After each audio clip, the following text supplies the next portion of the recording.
A pastor who preaches that being gay is sinful has admitted a sexual incident with a minor, and got a standing ovation for it from his congregation.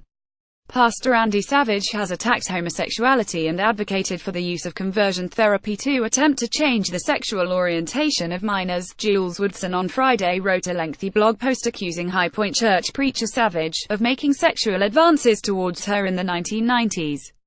Related, none of America's 100 largest churches affirm LGBT people. She wrote that an incident took place in 1998, when she was 17 years old and in high school. Savage had been driving her home one afternoon. Woodson added that he exposed himself to her, suggesting that she performed fellatio on him, and later touched her breasts. Andy unzipped his jeans and pulled out his penis.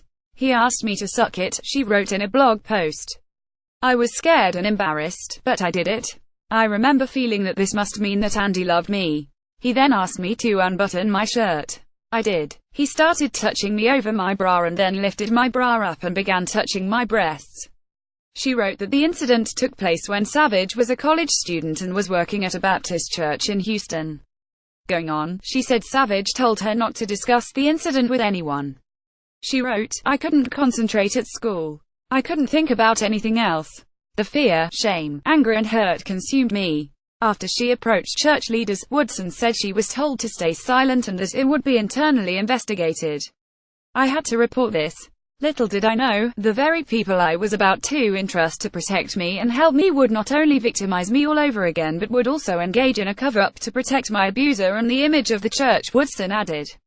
And Woodson says she approached Savage last year when she saw the Me Too movement take off, and asked why he was tweeting in defense of alleged sexual abusers like Matt Lauer. So saddened to hear of another high-profile person in the midst of sexual misconduct allegations, Savage had tweeted, It's beginning to seem that sex on our own terms isn't working. Go figure. Woodson says Savage refused to respond to her, which is why she published her public blog post. But in a shocking twist, Woodson admitted to the sexual incident to his congregation on Sunday, and was greeted with a standing ovation. He said he was taking full responsibility for the incident but did not specify how. Savage added, I was and remain very remorseful for the incident and deeply regret the pain I caused her and her family, as well as the pain I caused the church and God's kingdom. He also said in a statement published on the High Point website saying it had been dealt with 2 decades ago. Chris Conley, the head pastor at High Point, also spoke and church leaders had been aware of the accusations. But he said that they stood with Savage and that he had taken every step to respond in a biblical way. Our responsibility is that we must take God's side, said Conley.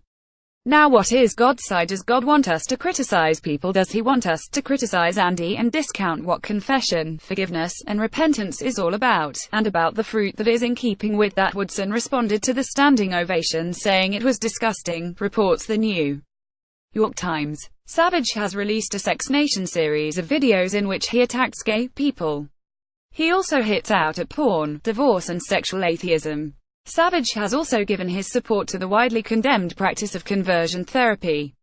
He says, sometimes, kids are put in situations against their own will as children, and sometimes that means the parents get it right. And according to the church's website, it is advisable to apply compassion without compromise when interacting with gay people.